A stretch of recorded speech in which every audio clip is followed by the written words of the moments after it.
స్కందాగ్రజ channel ప్రేక్షకులకు నమస్కారం. కుజదోషం అండి. ఏదన్నా పెళ్లి కాకపోయినా, అప్పుల పాలైపోయినా, కారాగృహ బాధలైనా, న్యాయస్థానాలైనా కొన్ని కుజగ్రహం వల్ల జరగకపోవచ్చు. అవి ఏమిటి అన్నది జాతక చక్రంలో గట్టిగా పట్టుకుంటూ ఉండాలి. అలాగే అన్నీ కూడా కుజగ్రహం మీద ఆపాదించేయడం కూడా తప్పే. కుజగ్రహం వలన విడిపోయారు, కుజదోషం వల్ల విడిపోయారు, ఇలా మన మైండ్ సెట్ సరిగా ఉండట్లేదు ఈ మధ్యకాలంలో. కుజుడు రౌద్ర స్వభావం కలవాడు, ఎర్రటి గ్రహం.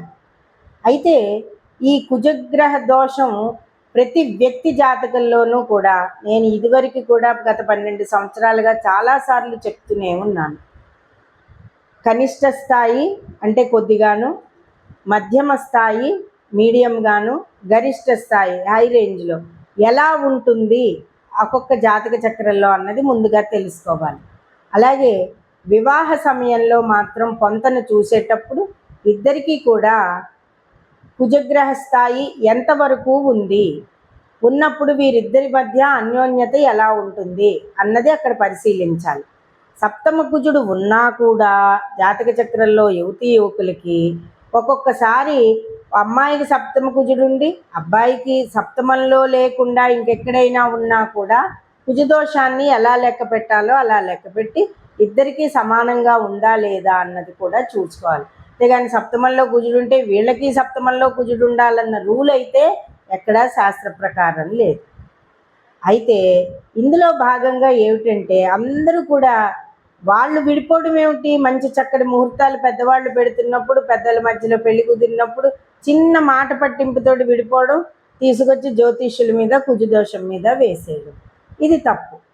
అయితే చాలామందికి వివాహాలు ఆలస్యం అవుతూ ఉంటాయి. ఆలస్యానికి కారణం కూడా పూర్తిగా కుజుడనే మనం చెప్పుకోకూడదు. అక్కడ ఇంకా ఎన్నో కారణాలు ఉంటాయి. ఆ కారణాలను వెతికి పట్టుకోవాలి. ఏదైతేనేమి కుజ దోషము పూర్తిగా తొలగిపోవడం అనేది పొరపాటే, అది అలా తొలగదండి. రెండవది ఏంటంటే కుజదోషాన్ని ఉన్నదాన్ని మనం శాంతిపరుచుకునే, అంటే హై రేంజ్లో ఉన్నప్పుడు ఇంకా ఎక్కువ మనల్ని ఇబ్బంది పెట్టకుండా ఉండేటట్టుగాను, కుజదోషాన్ని మనం దాన్ని కొంచెం పక్కకి పెట్టి కాస్త పెళ్ళిళ్ళ విషయాల్లో అది స్పీడ్గా ముందుకు వెళ్ళేటట్టుగాను ఇవన్నీ చేసుకోవాలంటే అత్యంత గొప్పదైన పరిహారం ఒకే ఒక్కటి ఉందండి. ఒకే ఒక్కటి. అదే అంగారకపురమునందు అంగారక గ్రహానికి మంగళవారం నాడు కానీ వాళ్ళ నక్షత్రం ఉన్నప్పుడు కానీ వెళ్ళి పూజ చేయించుకోవాలి.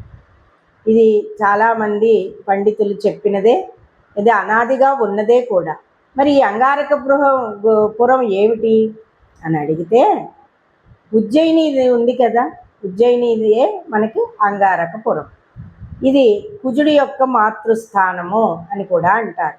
అంధకాసురుడు అనే రాక్షసుడిని సంహరించేటప్పుడు శివుడు అంధకాసురుడికి పరమేశ్వరుడికి మధ్య యుద్ధం జరిగేటప్పుడు మంచి స్పీడ్గా రౌద్రవేశంలో యుద్ధం జరుగుతుంటే శివుడి ఒంటి నుండి రాలిన చెమట బిందువు వలన ఆవిర్భవించాడు ఈ కుజుడు భూమి మీద పడినప్పుడు. మంచి ఎర్రగా నిప్పు కణికలాగా ఉండి రౌద్రాకారంలో ఉంటాడనమాట. అయితే ఇక్కడ ఎప్పుడైతే ఈ ఉజ్జయిని దగ్గర ఈ కుజగ్రహ దోషానికి పరిహారం చేసుకుంటారో వీరికి కుజగ్రహం యొక్క అనుగ్రహం కలుగుతుంది, అతిగా బాధించకుండా ఉంటాడు అన్నది ఒక మాట ఉంది. అయితే ఈ మధ్యకాలంలో చాలా చేసేసామండి, ఇంకా దానాలు ఇచ్చేసాం, హోమాలు చేసేసాం, సుబ్రహ్మణ్యేశ్వరి చేసేసాం అన్న వాళ్ళకి ఇంకా అత్యంత కఠినాత్మకమైన నిర్ణయం, ఇంక అసలు మాకు బయటపడడానికి వీలు కాదు అన్న సమస్యలు ఉన్న వాళ్ళకి మాత్రమే ఈ కొంతమంది వెళ్ళి పూజ చేసుకోవడం బాగానే ఉందని చెప్పడం జరిగింది.